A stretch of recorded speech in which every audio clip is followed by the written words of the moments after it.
अस्सलाम वालेकुम स्टूडेंट्स, मेरा नाम मोहम्मद अमान है। आज हम बात करेंगे एक नए टॉपिक पे जिसका नाम है effect of dielectric in capacitor. कि अगर हम डाइइलेक्ट्रिक को किसी कैपेसिटर के अंदर रखते हैं तो उस कैपेसिटर की कैपेसिटेंस पे क्या फर्क पड़ेगा। ठीक, इसको स्टार्ट करने से पहले हम दो पॉइंट्स पे पहले बात करेंगे, उसके बाद इसको स्टार्ट करेंगे। क्या है वो दो पॉइंट्स? पहले स्टूडेंट्स हम बात करेंगे पोटेंशियल डिफरेंस के ऊपर। पोटेंशियल डिफरेंस, और इसको हम शो करते हैं V से।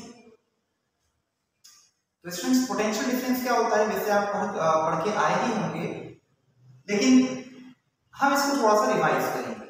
ठीक, क्या होता है पोटेंशियल डिफरेंस? फर्स्ट करें, आपके पास दो अपोजिटली चार्ज्ड प्लेट्स मौजूद हैं, एक पॉजिटिव और एक नेगेटिव। पॉजिटिव और नेगेटिव प्लेट्स के दरमियान स्टूडेंट्स आपको मालूम है इलेक्ट्रिक फील्ड क्रिएट हो जाती है, जिसकी डायरेक्शन हमेशा पॉजिटिव से नेगेटिव की तरफ होती है। अब पोटेंशियल डिफरेंस क्या होता है स्टूडेंट्स? एक कूलम पॉजिटिव चार्ज को नेगेटिव प्लेट से पॉजिटिव प्लेट तक आपको ले जाने में जो वर्क करना पड़ेगा उसी वर्क को कहा जाता है potential difference between these two plates. देखिए, ये भी पॉजिटिव है, पॉजिटिवली चार्ज प्लेट, और ये भी पॉजिटिव चार्ज है। अब पॉजिटिव एक दूसरे को रिपेल करता है, ये बात हमें मालूम है। अगर आप इस पॉजिटिव चार्ज को इस पॉजिटिव प्लेट की तरफ ले जाना चाहें तो आपको एक एक्सटर्नल वर्क करना पड़ेगा इस चार्ज के ऊपर। तो इस पॉजिटिव चार्ज के ऊपर, एक कूलम पॉजिटिव चार्ज के ऊपर आपको कितना वर्क करना पड़ेगा इस पॉजिटिव प्लेट तक ले जाने में, वही वर्क जो है कहलाता है potential difference between these two plates. Clear? तो इसको ना स्टूडेंट्स हम इसका लिखते हैं कि the work done while carrying a unit positive charge from negative to positive plate is called potential difference. The work done while carrying a positive unit charge, एक unit charge मतलब 1 कूलम का charge हो और positive nature का हो, इस एक coulomb charge को from negative to positive plate ले जाने में जो आपको वर्क करना पड़े, नेगेटिव टू पॉजिटिव प्लेट ले जाने में आपको जो वर्क करना पड़े, वही कहलाता है potential difference between these two plates. और इसका फॉर्मूला स्टूडेंट्स क्या होगा? इसको हम शो करते हैं V से। लिहाजा V बराबर हो जाएगा work done per unit charge या पर यूनिट पॉजिटिव चार्ज। तो एक कूलम चार्ज में आपको जो वर्क करना पड़े वही कहलाता है पोटेंशियल डिफरेंस। क्लियर हो गया स्टूडेंट्स? अच्छा, इसका यूनिट क्या होगा वो भी आप यहां से देख सकते हैं। देखिए, किसी भी क्वांटिटी का अगर आपको यूनिट चेक करना है तो आप सबसे पहले कहां पे चले जाएंगे? उसके फॉर्मूले के ऊपर। उसका फॉर्मूला अगर आपको मालूम है तो वहीं से आप उसका यूनिट भी ड्राइव कर सकते हैं। तो सिंपली यहाँ पे अगर आप इसका यूनिट देखते हैं, वर्क का जूल होगा और चार्ज का कूलम हो जाएगा। तो जूल पर कूलम को हम एक नाम देते हैं और इसको कहते हैं वोल्ट्स। लिहाजा पोटेंशियल डिफरेंस का जो यूनिट है वो वोल्ट्स कहलाता है। अब अगर मैं आपसे पूछूं कि 1 वोल्ट का जो पोटेंशियल डिफरेंस है वो कितना होगा? 1 वोल्ट का पोटेंशियल डिफरेंस, 1 वोल्ट कितना होगा स्टूडेंट्स? सिंपल, 1 कूलम चार्ज के ऊपर अगर आपको 1 जूल का वर्क करना पड़े नेगेटिव से पॉजिटिव प्लेट तक ले जाने में, तो फिर जो इनके दरमियान पोटेंशियल डिफरेंस होगा प्लेट्स के दरमियान वो 1 वोल्ट के आएगा। अगर आपको, दोबारा सुने, अगर आपको इस 1 कूलम चार्ज पर 1 जूल का वर्क करना पड़े नेगेटिव से पॉजिटिव प्लेट तक ले जाने में, तो फिर इन प्लेट्स के दरमियान जो पोटेंशियल डिफरेंस होगा वो 1 वोल्ट का कहलाएगा। इसको हम ऐसे लिखेंगे स्टूडेंट्स कि if 1 joule of work is done on a unit positive charge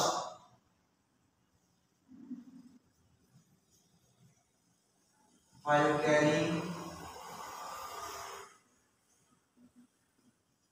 from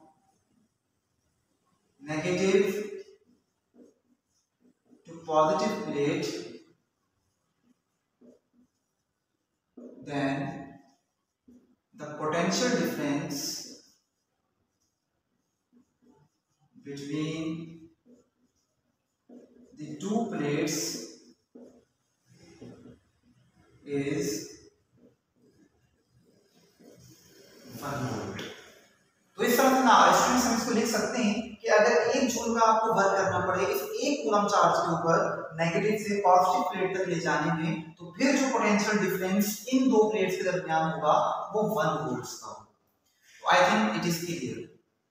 ठीक, एक और चीज में हमने बात करनी है और उसको हम कहते हैं कैपेसिटेंस।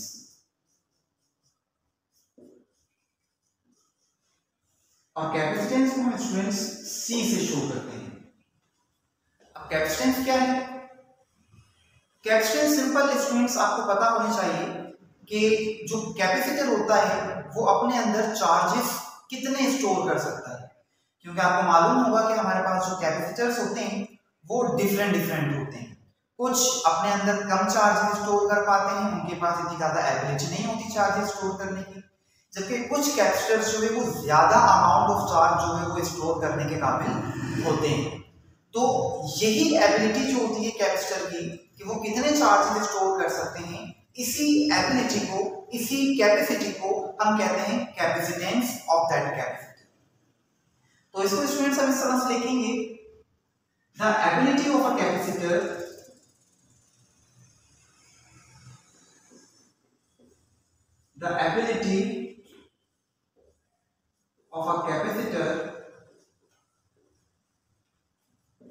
to store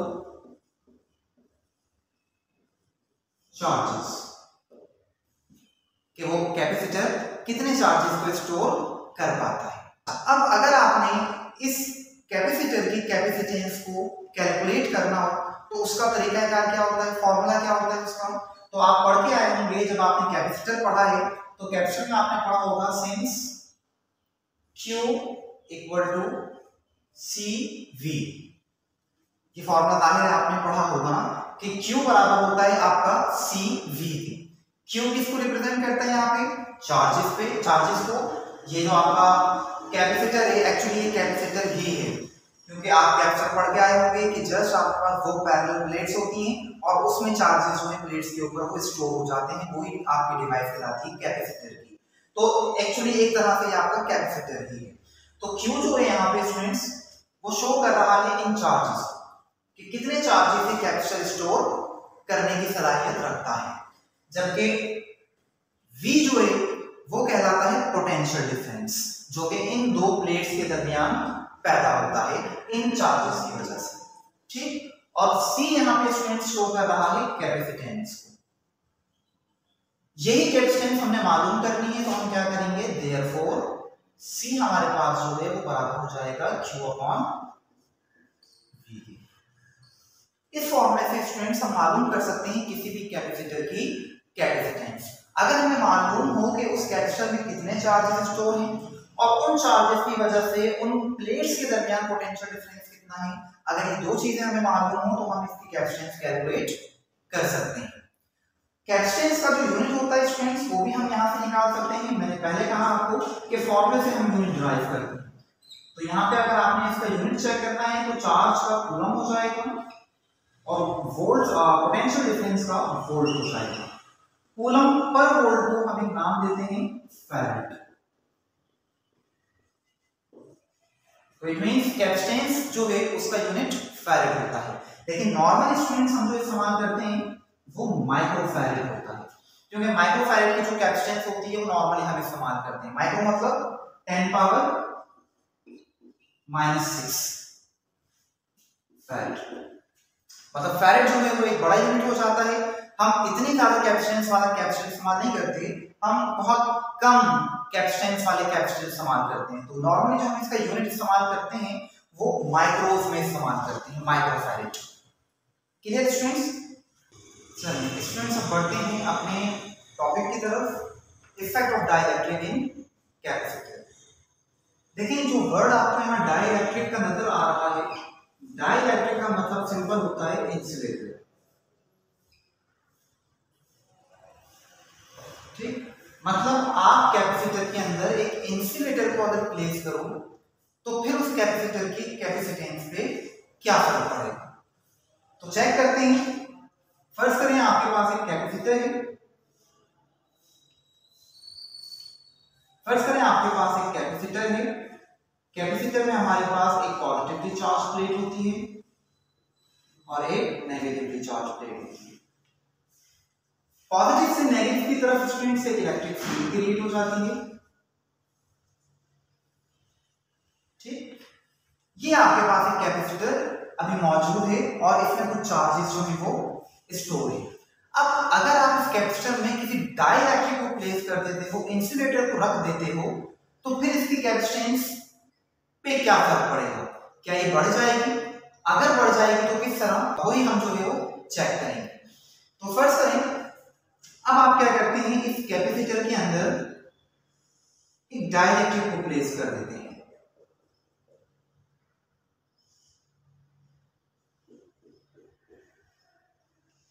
तो फर्स्ट स्टूडेंट्स हमने इस कैपेसिटर के अंदर एक डाइइलेक्ट्रिक को प्लेस कर दिया।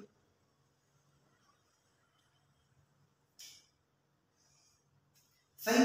अच्छा, डाइइलेक्ट्रिक जो भी स्टूडेंट्स इंसुलेटर ही होता है और इंसुलेटर जो है वो जाहिर है एटम्स से ही बना होगा, तो कुछ एटम्स हम यहाँ पे इसके शो कर देते हैं।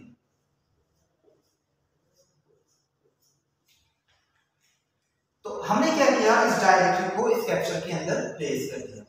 अच्छा स्टूडेंट्स, अब हमें पता है कि यहाँ पे जो पॉजिटिव और नेगेटिव प्लेट्स हैं, पॉजिटिव से नेगेटिव के दरमियान एक इलेक्ट्रिक फील्ड जो है वो बनी हुई है।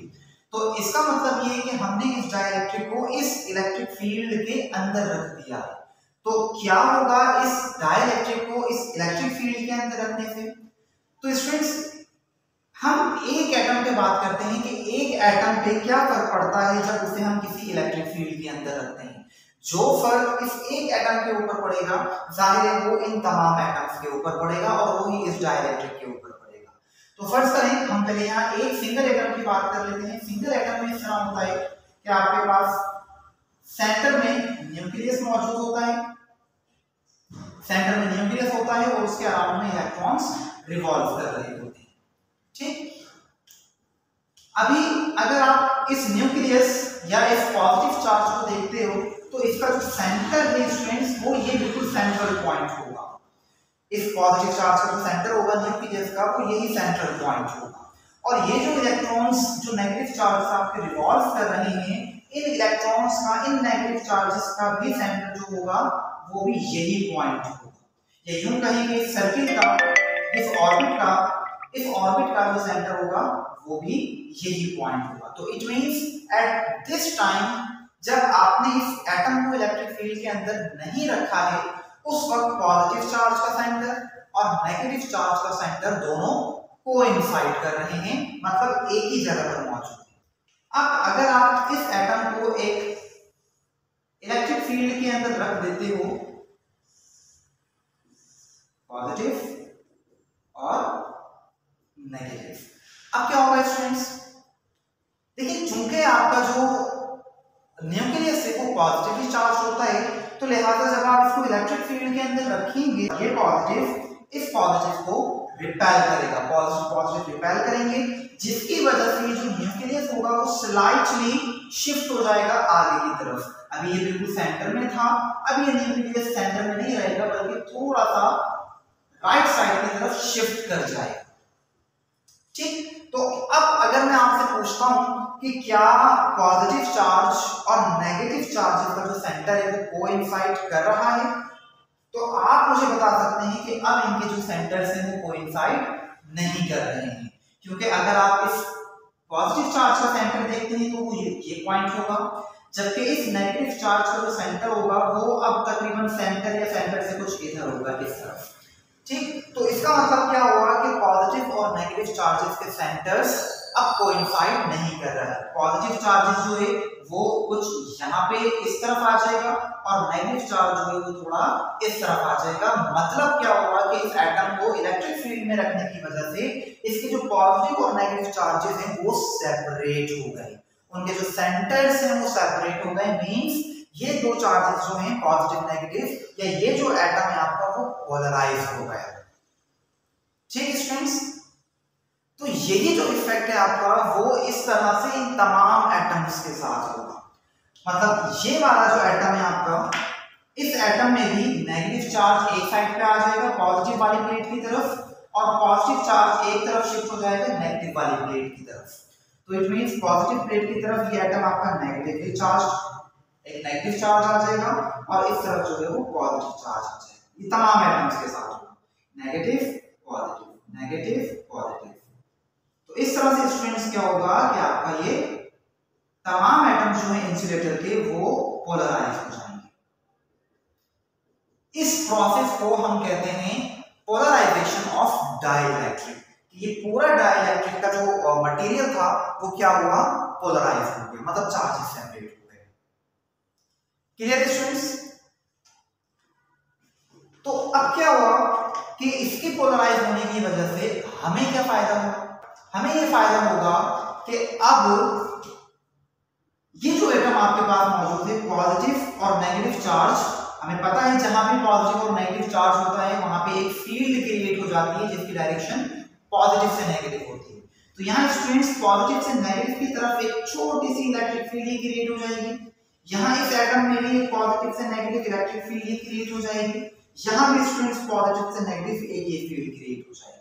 ठीक, तो हर एटम की अपनी एक इलेक्ट्रिक फील्ड क्रिएट हो जाएगी। तो चूंकि इन तमाम इलेक्ट्रिक फील्ड्स की डायरेक्शन, छोटी छोटी इलेक्ट्रिक फील्ड्स की डायरेक्शन चूंकि सेम है, तो हम क्या कर सकते हैं, सेम डायरेक्शन वाले वेक्टर्स को ऐड कर सकते हैं, क्योंकि इलेक्ट्रिक फील्ड जो है इट्स अ वेक्टर क्वांटिटी। तो इसकी डायरेक्शन चूंकि सेम है तो इन तमाम इलेक्ट्रिक फील्ड्स को हम ऐड अप करके एक सिंगल डायरेक्शन यहाँ पे शो कर सकते हैं। तो एक्चुअली स्टूडेंट्स क्या होगा, इन तमाम एटम्स के पोलराइज होने की वजह से एक इलेक्ट्रिक फील्ड क्रिएट हो जाएगी इस डाइइलेक्ट्रिक की अपनी। इसी तरह से स्टूडेंट्स यहाँ भी होगा, पॉजिटिव से नेगेटिव एक इलेक्ट्रिक फील्ड, ये इलेक्ट्रिक फील्ड और ये, और तमाम की तमाम इलेक्ट्रिक फील्ड्स ऐड अप हो जाएंगी और एक सिंगल इलेक्ट्रिक फील्ड्स के तौर पे इसको हम शो कर सकते हैं। तो स्टूडेंट्स इस तरह से क्या होता है कि इस डाइइलेक्ट्रिक में अपनी एक इलेक्ट्रिक फील्ड इंड्यूस हो जाती है जब हम इस डाइइलेक्ट्रिक को एक एक्सटर्नल इलेक्ट्रिक फील्ड मतलब कैपेसिटर की इलेक्ट्रिक फील्ड के अंदर रखेंगे। तो क्लियर होगी बात? तो क्या हुआ, अगर इसकी अपनी इलेक्ट्रिक फील्ड क्रिएट हो गई तो स्टूडेंट्स ये हुआ कि देखें ये वाली जो एक्सटर्नल इलेक्ट्रिक फील्ड है कैपेसिटर की और ये जो डाइइलेक्ट्रिक की इंड्यूस इलेक्ट्रिक फील्ड है, ये दोनों चूंकि अपोजिट डायरेक्शन में है, ये इस डायरेक्शन में और ये इस डायरेक्शन में, चूंकि अपोजिट डायरेक्शन में है तो ये एक दूसरे के इफेक्ट को कुछ कैंसिल आउट कर देंगे। लिहाजा जब ये दोनों एक दूसरे को कैंसिल आउट करेंगे तो ये जो इलेक्ट्रिक फील्ड है कैपेसिटर की वो कुछ वीक पड़ जाएगी कैंसिल होने के बाद। तो अब क्या होगा स्टूडेंट्स कि ये जो डाइइलेक्ट्रिक इलेक्ट्रिक फील्ड है ये इसके इफेक्ट को कुछ कम कर देगी, कैंसिल कर देगी। अब ये जो इलेक्ट्रिक फील्ड जो कि पहले फर्स्ट कर लें स्ट्रॉन्ग थी, स्ट्रॉन्ग इलेक्ट्रिक फील्ड वो अब डाइइलेक्ट्रिक रखने के बाद स्ट्रॉन्ग नहीं रही बल्कि कुछ वीक हो गई। मैं कैपेसिटर की इलेक्ट्रिक फील्ड की बात कर रहा हूं, पहले स्ट्रॉन्ग थी अब वो वीक हो जाएगी। तो इसको एक बार दोबारा बना लेते हैं स्टूडेंट्स, पॉजिटिव और नेगेटिव। हमने डाइइलेक्ट्रिक रखा, डाइइलेक्ट्रिक रखने के बाद इसकी इलेक्ट्रिक फील्ड तो रही कैपेसिटर की, लेकिन ये वीक हो गई, वीक इलेक्ट्रिक फील्ड। ठीक, डाइलेक्ट्रिक को मैं यहाँ शो नहीं कर रहा, लेकिन डाइलेक्ट्रिक रखने के बाद की मैं यहाँ पे बता रहा हूँ कि उसकी जो इलेक्ट्रिक फील्ड है उसकी इलेक्ट्रिक फील्ड को कैंसिल किया, अब ये जो इलेक्ट्रिक फील्ड है वो कुछ वीक हो गई। ठीक, ये वीक हो गई तो कैपेसिटेंस में क्या फर्क पड़ा फिर कैपेसिटर की, तो देखिए उसको समझो। देखिए जब यहाँ पे इलेक्ट्रिक फील्ड स्ट्रॉन्ग थी, यहाँ का आप पोटेंशियल डिफरेंस चेक करें, और अब यहाँ की इलेक्ट्रिक फील्ड वीक हो गई, तो अब इन प्लेट्स के दरमियान का पोटेंशियल डिफरेंस कितना हो गया वो चेक करें। पोटेंशियल डिफरेंस मैंने अभी आपको थोड़ी देर पहले बताया, क्या कहते हैं पोटेंशियल डिफरेंस कैसे डिफाइन करते हैं। हमने कहा था कि आप एक कूलम पॉजिटिव चार्ज को नेगेटिव से पॉजिटिव प्लेट तक ले जाओ, और इसको ले जाने में जो आपको वर्क करना पड़े वो ही पोटेंशियल डिफरेंस होगा बिटवीन दीज टू प्लेट्स। ठीक, अब अगर आप यहाँ पे चूंकि इलेक्ट्रिक फील्ड स्ट्रॉन्ग है, तो यहाँ आपको इस एक कूलम चार्ज को ले जाने में ज्यादा वर्क करना पड़ेगा, क्योंकि ये इलेक्ट्रिक फील्ड स्ट्रॉन्ग है, ये ज्यादा अपोज करेगी इस एक कूलम चार्ज को, तो आपको ज्यादा वर्क करना पड़ेगा यहाँ तक ले जाने। लेकिन यहाँ चूंकि अभी इलेक्ट्रिक फील्ड वीक पड़ चुकी है, तो अब अगर यहाँ आप एक कूलम पॉजिटिव चार्ज को ले जाना चाहो नेगेटिव से पॉजिटिव प्लेट तक, तो इतना ज्यादा आपको वर्क नहीं करना पड़ेगा, आप इसको इजीली ले जा सकते हैं। तो चूंकि यहाँ पे आपको ज्यादा वर्क करना पड़ेगा, लिहाजा यहाँ पे पोटेंशियल डिफरेंस भी ज्यादा होगा, क्योंकि आपको पता है कि पोटेंशियल डिफरेंस का फॉर्मूला क्या होता है, work done per unit charge. कितना वर्क करना पड़ रहा है, एक कूलम चार्ज पे। तो चूंकि आपको यहाँ पे एक कूलम चार्ज पे वर्क ज्यादा करना पड़ रहा है, लिहाजा प्लेट्स के दरमियान पोटेंशियल डिफरेंस भी ज्यादा होगा। यहाँ पे आपको वर्क इतना ज्यादा नहीं करना पड़ रहा, इलेक्ट्रिक फील्ड वीक है, लिहाजा यहाँ पे पोटेंशियल डिफरेंस भी कम हो जाएगा। क्लियर हो गया स्टूडेंट्स? आई थिंक यहां तक बात क्लियर हो गई होगी। ठीक, अच्छा इसी चीज को, इसका जो पोटेंशियल डिफरेंस यहाँ ज्यादा है यहाँ कम है, इसी चीज को आप फॉर्मूले के जरिए भी समझ सकते हो। आपने फॉर्मूला पढ़ रखा होगा, V equal to ED, V equal to ED। V क्या शो कर रहा है, potential difference between the plates. E क्या शो कर रहा है, इलेक्ट्रिक फील्ड की स्ट्रेंथ, यहाँ पे स्ट्रॉन्ग इलेक्ट्रिक फील्ड की स्ट्रेंथ, यहाँ वीक है डाइलेक्ट्रिक के बाद। और D क्या शो कर रहा है, distance between the two plates, separation between the two plates, कि दो प्लेट्स आपने किस फासले पे रखी। तो स्टूडेंट्स ये जो D है ये तो कांस्टेंट रहेगा, जाहिर है कैप्चर की प्लेट्स का फासला आप चेंज नहीं करेंगे बार बार। At this in this case ये जो डिस्टेंस होगा ये कांस्टेंट होगा। जब भी स्टूडेंट्स आपने दो क्वांटिटीज के दरमियान रिलेशन चेक करना हो, तो आपको बाकी तमाम क्वांटिटीज जो होती हैं उस फॉर्मूले में उसे कांस्टेंट रखना पड़ता है। ठीक, तो यहाँ पे आप देख सकते हैं कि एक चीज कांस्टेंट है, तो इन दो क्वांटिटीज के दरमियान हम रिलेशन मालूम कर सकते हैं, रिलेशन चेक कर सकते हैं। तो पोटेंशियल डिफरेंस और इलेक्ट्रिक फील्ड के दरमियान जो यहाँ रिलेशन होगा वो डायरेक्ट होगा। अगर इलेक्ट्रिक फील्ड ज्यादा है तो पोटेंशियल भी ज्यादा होगा, इलेक्ट्रिक फील्ड कम है तो पोटेंशियल भी कम होगा, दोनों डायरेक्टली डिपेंड कर रहे हैं। तो स्टूडेंट्स यहाँ पे आप देख सकते हैं कि इलेक्ट्रिक फील्ड चूंकि यहाँ स्ट्रॉन्ग है, इलेक्ट्रिक फील्ड चूंकि यहाँ पे स्ट्रॉन्ग है, ज्यादा है, लिहाजा यहाँ पोटेंशियल डिफरेंस भी कैसा होगा, ज्यादा होगा। और यहाँ चूंकि इलेक्ट्रिक फील्ड वीक है, यहाँ लिख देता हूं, यहाँ चूंकि इलेक्ट्रिक फील्ड वीक है, लिहाजा यहाँ पोटेंशियल डिफरेंस भी जो होगा प्लेट्स के दरमियान वो कम होगा। ठीक, तो यही चीज आप फॉर्मूले की मदद से भी डायरेक्ट देख सकते हैं। क्लियर हो गई बात? अच्छा, तो इसके जो पोटेंशियल डिफरेंस कम होने से हमें क्या फायदा होगा, या इसकी कैपेसिटेंस कैसे बढ़ेगी? देखिए स्टूडेंट्स, हमने क्या किया कि कैपेसिटर में हमने जब डाइलेक्ट्रिक नहीं रखा था तो उसकी इलेक्ट्रिक फील्ड स्ट्रॉन्ग थी, लिहाजा उसका पोटेंशियल डिफरेंस भी ज्यादा था प्लेट्स के दरमियान। अब जब हमने डाइलेक्ट्रिक रख दिया तो डाइलेक्ट्रिक रखने की वजह से क्या हुआ, उसकी इलेक्ट्रिक फील्ड जो है वो वीक पड़ गई, कमजोर हो गई। और जब इलेक्ट्रिक फील्ड कम हो गई तो उसका पोटेंशियल डिफरेंस भी प्लेट्स के दरमियान कम हो गया। तो पोटेंशियल डिफरेंस कम होने से क्या फर्क पड़ा कैपेसिटेंस पे, वो देखिए। आपको पता है कैपेसिटेंस का जो फॉर्मूला होता है, मैंने बताया था अभी थोड़ी देर पहले जब हम पढ़ रहे थे, चार्जेस पर volt Q upon V। Capacitance जो है स्टूडेंट्स वो यहाँ पे इनवर्सली डिपेंड कर रहा है पोटेंशियल डिफरेंस के ऊपर। मतलब कैपेसिटेंस और पोटेंशियल डिफरेंस का जो रिलेशन है वो कैसा है, इनवर्स। अगर पोटेंशियल डिफरेंस कम होगा तो कैपेसिटेंस बढ़ जाएगी, एक चीज कम होगी तो दूसरी बढ़ जाएगी। तो यहाँ पे आप स्टूडेंट्स क्लियरली देख सकते हैं कि चूंकि यहाँ पे पोटेंशियल डिफरेंस कम हो गया है डाइलेक्ट्रिक रखने के बाद, तो इट मींस इस कैपेसिटर की जो कैपेसिटेंस है वो बढ़ जाएगी। पोटेंशियल डिफरेंस कम हो गया तो कैपेसिटेंस बढ़ जाएगी। तो स्टूडेंट्स इस तरह से क्या हुआ कि जब हमने डाइलेक्ट्रिक रखा तो इस कैपेसिटर की कैपेसिटेंस में इजाफा हो चुका है। इट मींस जब हम कैपेसिटर में डाइलेक्ट्रिक को प्लेस करते हैं तो उसकी कैपेसिटेंस बढ़ जाती है। हम कैपेसिटेंस को एक और तरह से भी समझ सकते हैं। कॉन्सेप्चुअली अगर मैं आपको समझाना चाहूँ तो कैपेसिटेंस को यहाँ से देखें, ये फॉर्मूला हमें कैपेसिटेंस के बारे में बता रहा है कि 1 वोल्ट पोटेंशियल डिफरेंस जो है वो कितने चार्जेस की वजह से क्रिएट होता है कैपेसिटर के अंदर। देखिए कैपेसिटर में आपके पास जो प्लेट्स होती हैं पॉजिटिव और नेगेटिव, उस पे जो चार्जेस होते हैं उन चार्जेस की वजह से ही जो होता है उन प्लेट्स के दरमियान पोटेंशियल डिफरेंस क्रिएट होता है। जैसे मिसाल के तौर पे 2 प्लेट्स आपके पास हैं, एक पॉजिटिव और एक नेगेटिव। अब अगर यहाँ पे आप प्लेट्स में कम चार्जेस स्टोर करते हैं तो यहाँ जो पोटेंशियल डिफरेंस होगा या इलेक्ट्रिक फील्ड जो होगी वो वीक होगी, और इलेक्ट्रिक फील्ड वीक होने से पोटेंशियल डिफरेंस भी कम होगा। लेकिन अगर आप यहाँ पे चार्जेस बढ़ा देते हैं तो चार्जेस बढ़ाने की वजह से यहाँ पे इलेक्ट्रिक फील्ड भी स्ट्रांग हो जाएगी, और इलेक्ट्रिक फील्ड स्ट्रांग होने की वजह से पोटेंशियल डिफरेंस बढ़ जाएगा।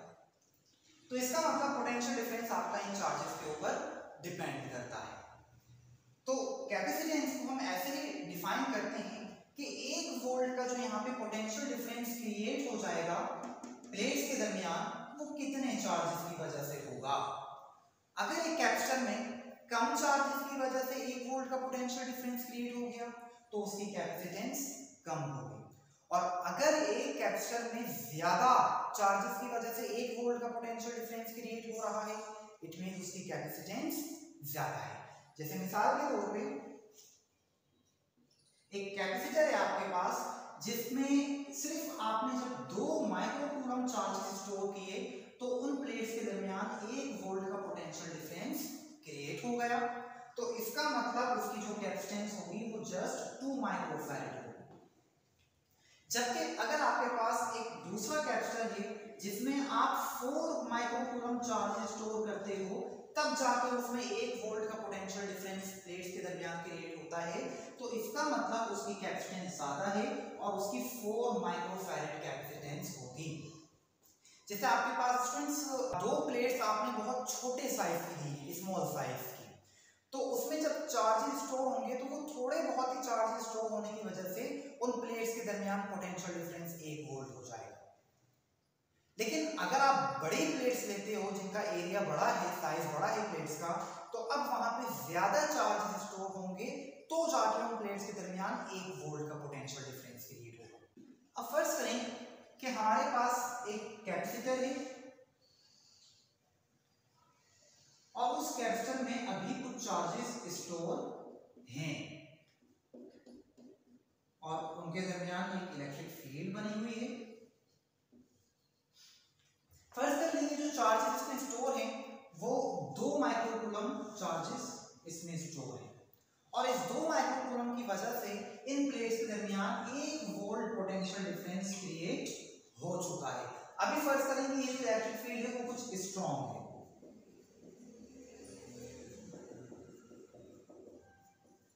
ठीक स्टूडेंट्स। तो अभी इन 2 प्लेट्स के दरमियान 1 वोल्ट का पोटेंशियल डिफरेंस मौजूद है। इसका मतलब अभी इस कैपेसिटर की कैपेसिटेंस कितनी होगी, 2 माइक्रोकूलम डिवाइड बाय 1 वोल्ट, और यहाँ पास हो जाएगा 1 माइक्रोफैराड, सॉरी 2 माइक्रोफैराड। तो 2 माइक्रोफैराड की कैपेसिटेंस अभी इस कैपेसिटर की है। अब स्टूडेंट्स आप क्या करते हैं, इस कैपेसिटर के अंदर प्लेस कर देते हैं एक डाइलेक्ट्रिक। डाइलेक्ट्रिक क्या काम करता है हम देख चुके हैं।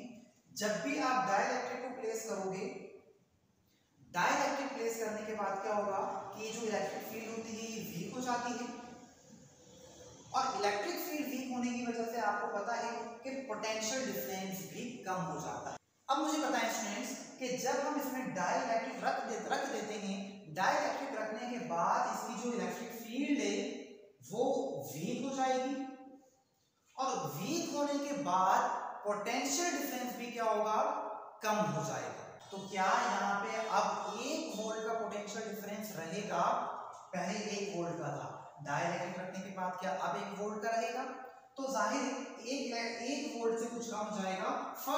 सिर्फ फर्स्ट करने की 0.75 वोल्ट हो गया, जबकि चार्जेस जो स्टूडेंट्स उस पर कोई फर्क नहीं पड़ा डाइलेक्ट्रिक रखने से, चार्जेस वही हैं, चार्जेस वही हैं 2 माइक्रो कूलम के।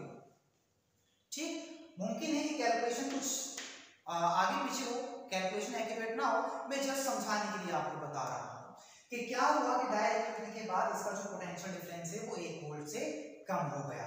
अब मुझे बताएं कि अगर मुझे इन प्लेट्स के दरमियान पोटेंशियल डिफरेंस दोबारा 1 वोल्ट का करना है तो अब मैं क्या करूंगा? तो सिंपल सी बात है, मैं अब यहाँ पे मजीद चार्जेस जो है वो इसमें स्टोर करूंगा, जिसकी वजह से क्या होगा कि इलेक्ट्रिक फील्ड यहाँ पे दोबारा से स्ट्रॉन्ग हो जाएगी, और जब इलेक्ट्रिक फील्ड स्ट्रॉन्ग हो जाएगी दोबारा तो इसका पोटेंशियल डिफरेंस दोबारा से बढ़कर 1 वोल्ट हो जाएगा।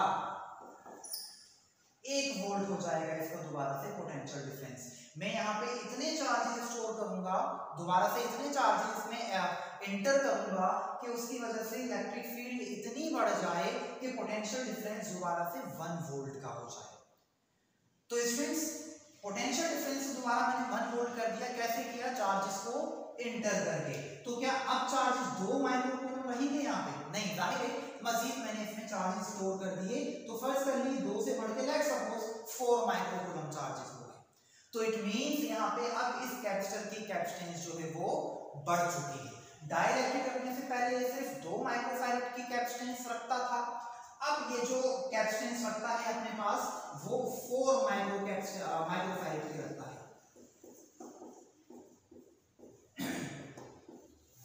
ठीक स्टूडेंट्स, तो क्या हुआ कि इस तरह से कॉन्सेप्चुअली क्या आप समझ सकते हैं कि जब आप में डाइलेक्ट्रिक प्लेस करते हैं तो डाइलेक्ट्रिक क्या करता है, उसमें चार्जेस की कैपेसिटी बढ़ा देता है। अब देखें वही 1 वोल्ट पोटेंशियल डिफरेंस क्रिएट होने पर अब चार्जेस ज्यादा स्टोर हो रहे हैं। कैपेसिटेंस को हम कैसे डिफाइन करते हैं कि 1 वोल्ट पोटेंशियल डिफरेंस कितने चार्जेस की वजह से क्रिएट हो रहा है? तो यहाँ पे 1 volt potential difference just 2 micro coulomb charges की वजह से क्रिएट हो गया, जबकि डाइलेक्ट्रिक रखने के बाद सब कुछ सेम है, सिर्फ डाइलेक्ट्रिक रखा है। अब क्या हुआ कि वही 1 वोल्ट पोटेंशियल डिफरेंस अब 4 माइक्रो कूलम चार्जेस की वजह से क्रिएट हो रहा है।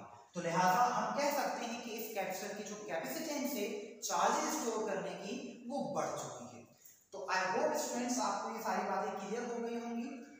कोई भी सवाल आपका अगर इस टॉपिक से रिलेटेड है, कोई पॉइंट क्लियर नहीं है तो आप मुझे कमेंट में बताएं, ताकि नेक्स्ट टॉपिक में कोशिश करके, नेक्स्ट वीडियो में कोशिश करके हम उस पॉइंट को, उस सवाल को क्लियर कर दें।